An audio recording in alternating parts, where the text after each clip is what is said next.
අයිබෝ මගේ දුවාලා පුතාලා සියලු දෙනාටම අද AI Math Edu අපේ YouTube නාලිකාවේ වීඩියෝ පාඩම් මාලාවේ අද මම ඔබට ගෙන එන්නේ 8 ශ්‍රේණිය 5 වෙනි පාඩම 5.4 අභ්‍යාසය කොහොමද අපි වීජීය පදයක් වීජීය පදකින් ගුණ කිරීම කියන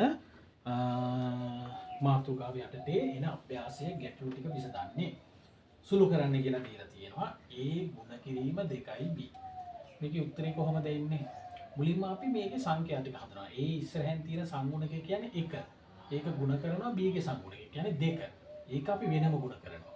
ඊට පස්සේ මෙතනත් ගුණ කිරීමේ ලකුණ A වැඩි කිරීම B. මේකේ තියෙන අඥාත හේවත් නොදන්නා පද ඊට පස්සේ අපි ගුණ කරනවා වෙනම. එතකොට මොකද මෙතනින් එන්නේ දෙවරක් 1 2යි. ගුණ කිරීම A B ගෙන් ගුණ කරාම AB. එහෙනම් 2 ගුණ කිරීම AB කියන්නේ 2යි AB. මේක තමයි අවසන් වශයෙන් මේක සුළු කරාම එන්නේ. එහෙනම් A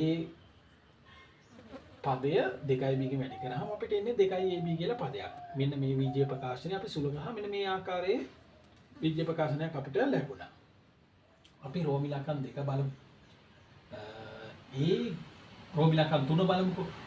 ගුණ කිරීම ඍණ 2යි මේවා. මේ වගේ එකකින් සමාන ලකුණ දාගත්ත පළවෙනි පේජේ අපි විසඳන්න යන්නේ. A ගේ සංගුණකය 1. ගුණ කරනවා B ගේ සංගුණකය ඍණ 2. ගුණ කිරීම මෙතන A ගුණ කිරීම B. දැන් මෙතන ඍණ 2 අපි ඉස්සරහට ගත්තනේ. ඒතකොට මෙතන ඉතුරුනේ B. එතකොට එක ඍණ 2කින් වැඩි කරාම ඍණ 2 ගුණ කිරීම A ගුණ කිරීම B කියන්නේ AB. ඍණ 2කින් AB ගුණ කරාම එන්නේ ඍණ 2යි AB. ඔන්න අවසාන උත්තරේ. අපි රෝම ඉලක්කම් 5ක් ගමු බලන්න. ඍණ 3යි x කියන එකේනා ගුණ කරනවා ඍණ 4යි y. ඍණ 4යි y. එහෙනම් අපි සමාන ලකුණු දාගත්තා. මුලින්ම මේ ඍණ 3යි කිව්වහම එයාගේ සංගුණකයේ ඍණ 3 අපි එයා වෙනම එළියට ගත්තා. මේ y ගේ සංගුණකයේ ඍණ 4. එයත් වෙනම එළියට අරගෙන ගුණ කරනවා. ඊට පස්සේ අපි x ලියා ගන්නවා. මෙතන x ලියා ගන්නවා. මෙතන y ලියා ගන්නවා. එහෙනම් මෙතනින් අපිට එනවා ඍණ 3 ඍණ 4ෙන් ගුණ කරාම මගේ පුතාලා ඔයාලා දන්නවා 3 වරක් 4 12යි ඍණ සංඛ්‍යාවකින් ගුණ කරාම දන්න මගේ දුවලා එකක් දාන්නවා. ගුණ කිරීම xy ගෙන් ගුණ කරාම xy. මෙතන එනවා සමාන ලකුණ 12යි xy මේ.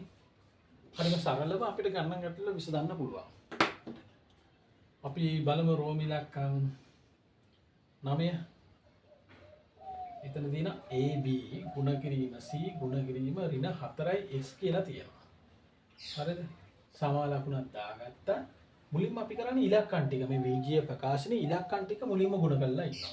ඍණ 4 විතරයි ඉලක්කමකට පේන්නේ. එහෙනම් ඍණ 4 ගුණ කිරීම ඊට පස්සේ පද ටික ගුණ කරලා ඉන්නවා. AB ගුණ කිරීම C ගුණ කිරීම දැන් මෙතන ඍණ 4 x ගේ සංගුණික ඍණ 4 ඉස්සරහට ගත්තාම මෙතන ඉතුරු වෙන්නේ x විතරයි. එහෙනම් මෙතන අවසාන වශයෙන් එනවා ඍණ 4යි AB C x කියලා එනවා. එහෙනම් මේ ආකාරයට ඕනම මේ වීජීය පදයක් තවත් වීජීය පදකින් ගුණ කරන්න පුළුවන්. නොදන්නා පදයක් තියෙනවා අඥාත පදයක් තියෙනවා මේ සංගුණක ඉලක්කම් තියෙන්න පුළුවන්. එහෙනම් අපි ඊළඟ පාඩමෙන් හම්බෙමු. ආයිබෝවන්.